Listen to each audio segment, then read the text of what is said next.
I'd built my empire on precision. Every deal calculated, every word deliberate. Apex Ventures wasn't just a company. It was my fortress, and I ruled it with an iron grip. That morning, the conference room buzzed with nervous energy as my team awaited my verdict on a $50 million acquisition. I leaned back in my chair, scanning their faces, savoring the weight of their fear. Power was my currency, and I spent it freely. Then the door opened, and in walked Luca Reyes, my new executive assistant. He was late, strike one. His bright yellow scarf clashed with the room's muted grays, and his curls bounced as he hurried to his seat, mumbling apologies. Strike two. I didn't tolerate chaos, and Luca, with his easy grin and mismatched socks, was chaos incarnate. "Mr. Reyes," I said, my voice cutting through the room like a blade. "If you can't arrive on time, you're no use to me." His brown eyes met mine, unflinching. "Won't happen again, Mr. Caldwell." His tone was light, almost playful, and it irritated me more than his tardiness. I needed control, not charm. The meeting dragged on, but my focus kept slipping to Luca. He scribbled notes with a fervor that didn't match his carefree demeanor, his fingers stained with ink from a leaking pen. When I demanded a report he hadn't prepared, his face flushed, but he didn't cower. Instead, he promised to have it on my desk by noon. I smirked, expecting failure. By 11:58, the report was there, flawless. I hated that it impressed me. Over the next week, Luca became a paradox I couldn't solve. He was disorganized yet brilliant, clumsy yet confident. He'd spill coffee on my desk, then deliver insights that made my senior analysts look like interns. I tested him, piling on tasks, scheduling international calls at 3 a.m., rewriting proposals overnight. He never complained, just flashed that infuriating smile and got it done. One evening, after a brutal 16-hour day, I found him in the break room, humming as he cleaned my coffee mug. "Why are you still here?" I snapped. He shrugged, drying the mug with his scarf. "You're still here, so I am too."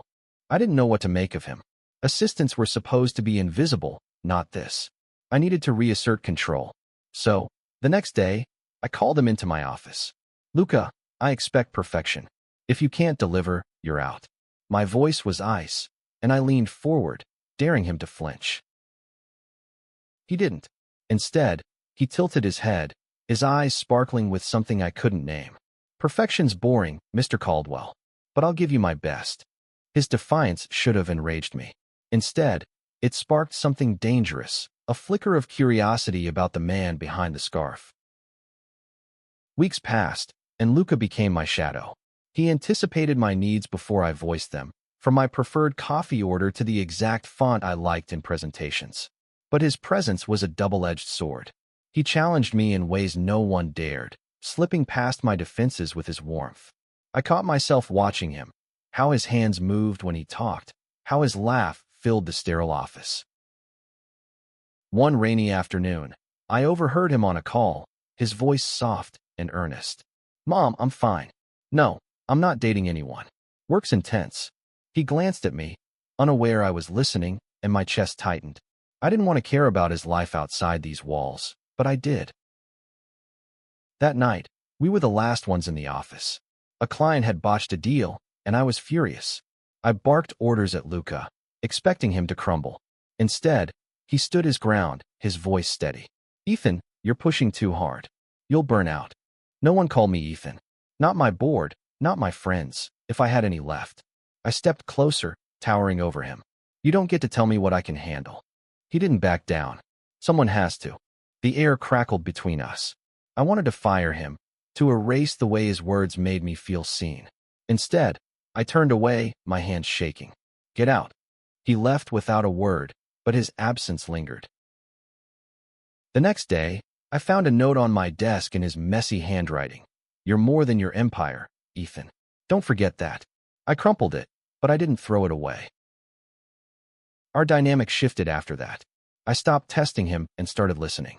He told me about his life, growing up in Oakland, his mom's diner, his dream of writing music.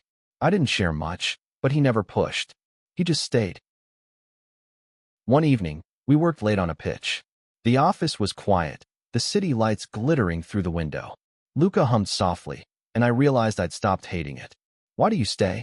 I asked, my voice quieter than I meant. He looked up, his eyes searching mine. "Because you need someone who sees you, not just the CEO." I didn't know how to respond. For the first time, I felt exposed. Not as Ethan Caldwell, the untouchable king, but as a man who didn't know how to be anything else. I wasn't supposed to feel this way. My life was a machine, efficient, predictable, controlled. But Luca was a variable I couldn't account for. His presence seeped into every corner of my world, softening edges I'd spent years sharpening. One Saturday, I found him in the office, working on a project I hadn't assigned. "Go home, Luca," I said, but there was no bite in my voice. He grinned. "Only if you come with me." I should have said no. Instead, I followed him to a hole-in-the-wall diner in Oakland. The place smelled of grease and nostalgia, and Luca's mom, Maria, greeted him with a hug that made my chest ache. She treated me like family, not a billionaire CEO. Over burgers and 2 sweet iced tea, Luca talked about his childhood, his struggles coming out, the music he'd never had time to write. I listened, captivated by his openness. "You don't talk about yourself," he said, his eyes soft but probing. "There's nothing to say." I looked away, but his hand brushed mine, and I froze. The touch was fleeting, but it burned. That night, I couldn't sleep. I saw Luca's face, his smile, the way he saw through my armor. I'd spent my life building walls, but he was tearing them down without trying. Back at work, the tension between us grew. A glance lingered too long. A touch lasted a second too much. I caught myself wanting to be near him, to hear his laugh, to feel that warmth. But I was his boss.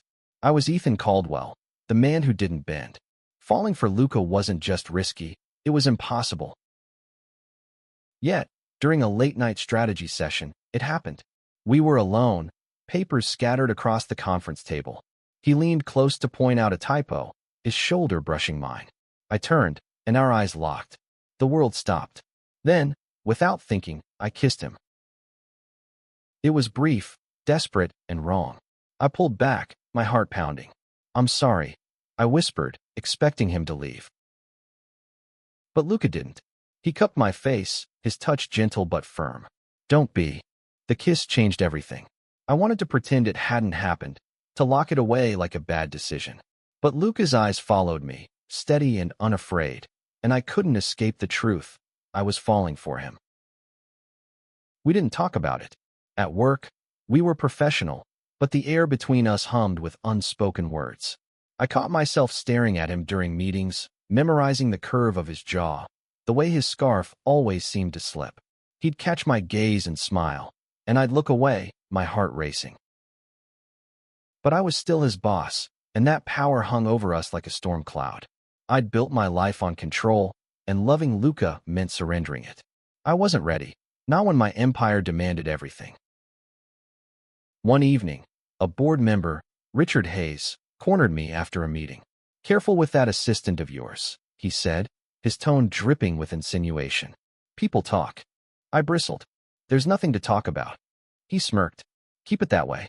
You've got too much to lose." His words haunted me. Apex was my legacy, built on years of sacrifice. A scandal, especially one tied to my sexuality, could unravel it all.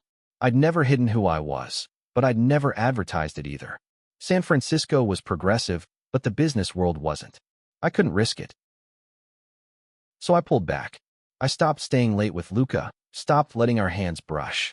I buried myself in work, hoping distance would dull the ache. But it didn't. Every time I saw him, my resolve cracked. Luca noticed. One day, he cornered me in my office. "What's going on, Ethan? You're shutting me out." "I'm your boss," I said, my voice cold. "This is inappropriate." His face fell, but he didn't back down. "Don't hide behind that. You feel this too." I wanted to deny it, to send him away. But the truth was, I was terrified, not of the world, but of what he made me feel. "You don't understand," I said. "I can't afford to lose control." He stepped closer, his voice soft but fierce. "Love isn't about control. It's about trust." I didn't have an answer. He left, and the silence was deafening. The next weeks were torture. Luca was still there, doing his job with the same quiet brilliance, but the warmth was gone. He stopped humming, stopped leaving notes. I missed him in ways I couldn't name. The company was thriving, but I was unraveling.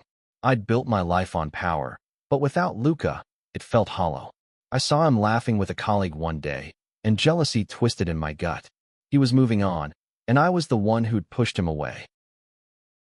Then came the gala, an annual event where Apex's elite mingled with investors. I dreaded it, knowing Luca would be there. When I saw him, dressed in a fitted suit, his scarf replaced by a tie, my breath caught. He looked like he belonged in my world, but his eyes were distant. I tried to focus on the event, shaking hands, making deals. But Luca was everywhere, his laugh, his voice, his presence. When I saw him talking to Richard Hayes, my blood ran cold. Richard's hand lingered on Luca's arm, and I saw red. I crossed the room, my heart pounding. "Luca, I need you," I said, my voice sharper than I meant. He raised an eyebrow, but followed me to a quiet corner. "What's this about?" I didn't know what to say. The words tumbled out. "I can't do this anymore. I can't pretend I don't." He cut me off, his voice low. "Don't say it unless you mean it, Ethan. I'm not a game." "I mean it," I said, my voice breaking. "I'm in love with you." The world stopped. His eyes searched mine, and for a moment, I thought he'd walk away. Then he kissed me, fierce and unyielding, and I knew I was done fighting. We were reckless after that. Stolen kisses in empty offices, late nights where work blurred into something more. Luca was my refuge, the one place I didn't have to be Ethan Caldwell, CEO. But the world wasn't kind to men like us. Rumors started, whispers about the CEO and his assistant. Richard Hayes was the loudest, his words laced with venom. "You're risking everything for a fling," he told me one day. "It's not a fling," I snapped, but his words gnawed at me. The board was restless, investors uneasy. My empire was teetering, and I was the cause. Luca sensed it too. One night, as we lay tangled in my apartment, he traced circles on my chest. "If this is too much, I'll leave," he said softly. "I don't want to ruin you." The thought of losing him was worse than any scandal. "You're not going anywhere," I said, pulling him closer. But the pressure mounted. A tabloid ran a story, nothing concrete, but enough to stir the pot. The board called an emergency meeting. Richard pushed for my resignation, citing instability. I fought back, but the truth was I was tired. Tired of hiding, tired of choosing power over love. I made a decision. At the next board meeting, I stood before them, Luca's note in my pocket like a talisman. "I've given everything to this company," I said, "but I'm done pretending to be someone I'm not. I'm gay, and I'm in love with Luca Reyes. If that's a problem, I'll step down." The room was silent. Then, to my shock, one board member, Clara, a quiet ally, spoke up. "We hired you for your vision, Ethan, not your personal life. Stay." Richard stormed out, but the tide had turned. The board backed me, and for the first time, I felt free. Life after the meeting wasn't perfect. Some investors pulled out, and the press had a field day. But Apex survived, stronger than ever, and so did we. Luca moved into my apartment, his scarves cluttering my minimalist space. I didn't mind. One evening, we walked along the Embarcadero, the bay sparkling under the stars. Luca was humming, his hand in mine, and I realized I'd never been happier. But there was one thing left to do. I stopped, my heart pounding. "Luca," I said, my voice unsteady. "I was a fool. I thought power was everything, but you showed me what matters." He tilted his head, his eyes soft. "Ethan, you don't have to." I dropped to one knee, pulling a ring from my pocket. "I once made you bow to me, but now I'm the one kneeling. I'm begging you to love me back, to spend your life with me." Tears welled in his eyes as he pulled me up, kissing me fiercely. "I've always loved you, you idiot." We stood there, wrapped in each other, the city alive around us.